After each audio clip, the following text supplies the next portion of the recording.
Lechon Cebu. Gusto nyo rin ba ng Lechon Cebu? Ayan. O, ayan ha. Hindi ako nag-a-agitate. I-record nyo ako.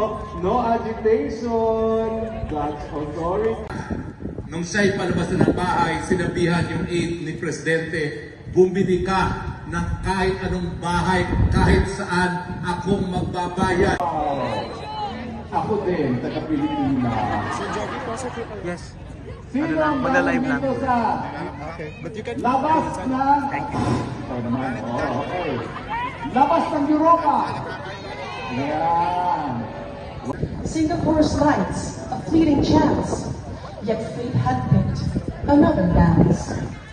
And then I had a call so bold from Filipinos, strong and called to die with steadfast hearts, we see sorrow.